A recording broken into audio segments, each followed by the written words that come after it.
Welcome back to the garage. In this video, we're going to be changing the front wheel bearings on my 2011 BMW F10 535i rear wheel drive. Now, this is a job that needs to be done right around the 80 to 90,000 mile mark on these cars. It's just kind of routine maintenance, honestly, for them. These cars just wear through, especially their front wheel bearings. It's something with the combination of the run flat tires and lower profile tires, as well as just generally driving on streets with potholes. It wears these wheel bearings out. Now, many of the steps in this may also correspond with the all-wheel drive or XI models, but primarily this is for the rear wheel drive models. Let's get started.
With the brakes out of the way, we now see the hub and what is the wheel bearing behind that. And now just listen to this.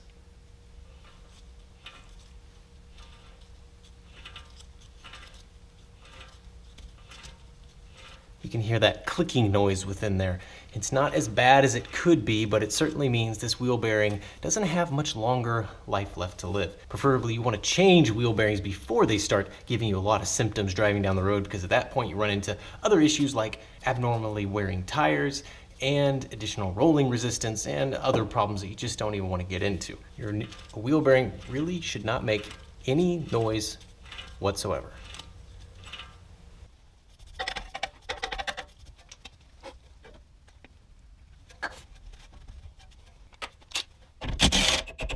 This is a 24mm nut with a T47.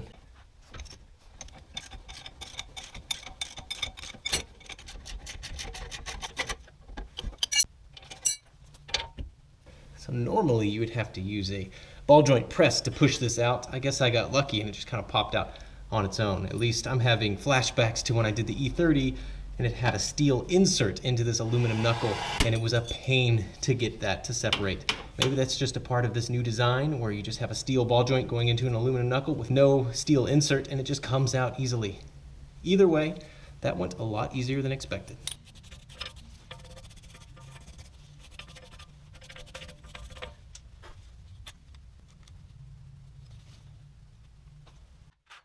This is a triple square M12.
All right, so we got the passenger side wheel bearing out, and we can hear that it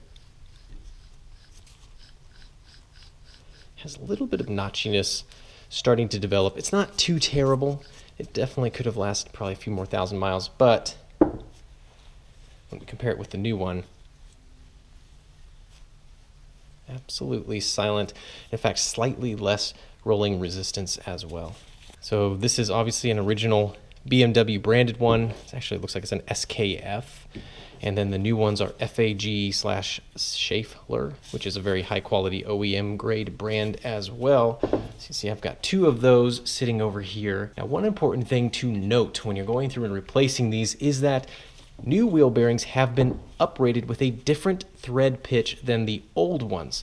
I think you still can get the old wheel bearings with the old thread pitch, but as you can see with my new bolts here, thread pitch is much finer on the new one. I think the new size is 1.25 or something like that. Either way, you'll notice that the old bolts don't thread into the new hub assembly, but the new bolts do. So, got to make sure that the bolts match the wheel bearing and the hub assembly that you've purchased. So I've got a set of 8 new bolts, so I can do both sides of the car. These are one-time use bolts. They are stretch bolts, as are most of the hardware on a BMW suspension, so just keep that in mind. Also got new ball joint nuts for that strut tension rod ball joint that I removed, and then new bolts for the brake discs. It's always a good idea to replace these because the inner hex sometimes wears out and you don't want to strip that out, or else you have to get out the Dremel tool and do some interesting things. So as you can see, I've cleaned up the spindle carrier over there. You want to make sure you get some Scotch-Brite, clean up that housing so that this can mount flush, so you don't have some weird alignment things going on when you install the new part. Now there is a very specific torque sequence for these bolts since they are stretch bolts, and we will go over that as I do it.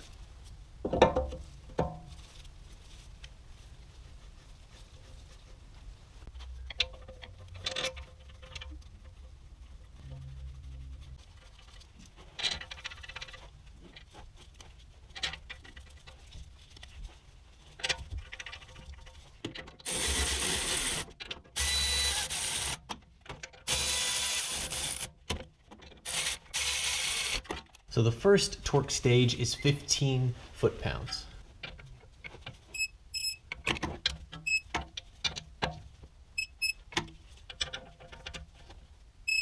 The next round is 88 foot-pounds.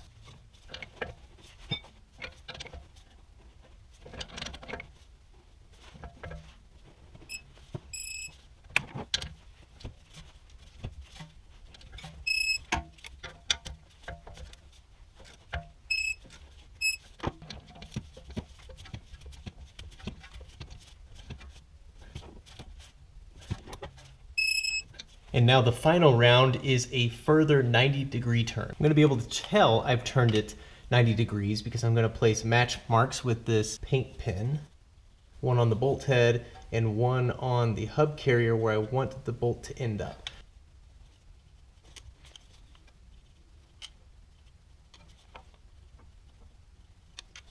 One thing that I failed to mention till now is that you can't use a T60 bit on these bolts because they're actually what's called a Torx Plus type bolt head, and you need a TP60 Torx Plus bit.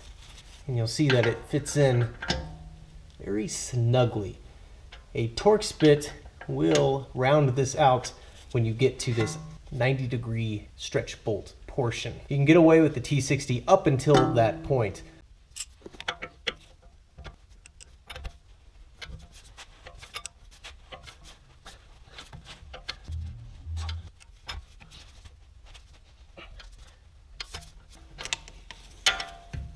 All right, so that's one down, 3 more to go.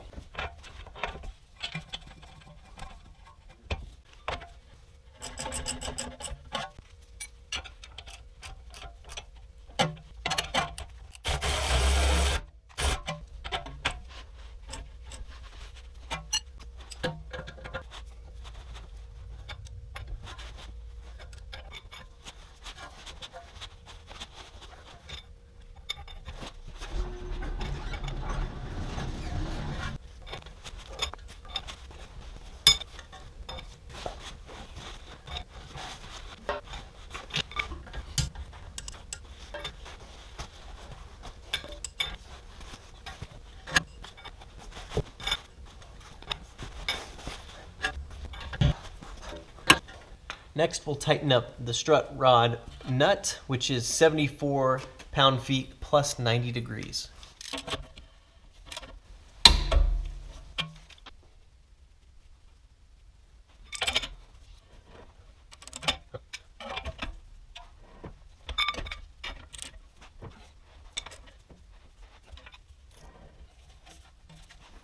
All right, so that is the hub now fully installed. Looks really nice. Now all that's left to do is just put the brakes back on and the wheels back on, and it is ready to go. I'm not gonna show that bit, it's just the reverse of what we saw earlier in the video. And while I've got the car in the air, I'm also going to take this opportunity to replace this very tattered undershield. Both sides are very beat up. Clearly, this car has run over a curb when parking or something, and it has just destroyed this. Now, it is kind of a cosmetic thing. It doesn't serve a whole lot of purpose, but when you look at the car from the front, you can see this, and it looks very tatty. So I've got new ones over on the bench. And here are the new ones. These are OEM BMW pieces. They do make aftermarket ones, but you can tell the quality isn't quite the same. I didn't want to deal with fitting issues and alignment problems, trying to get bolt holes to line up and drilling holes and all that. But when you look at their construction, you see how complex they actually are.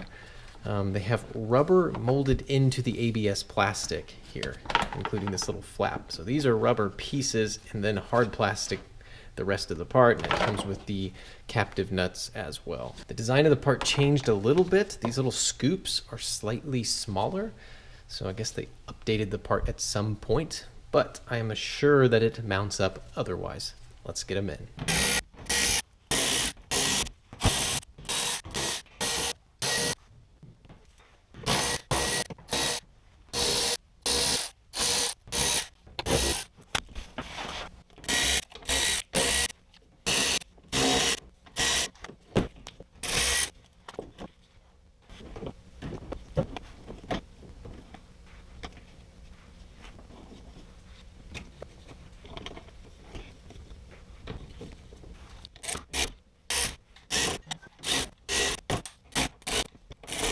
Now that looks much improved.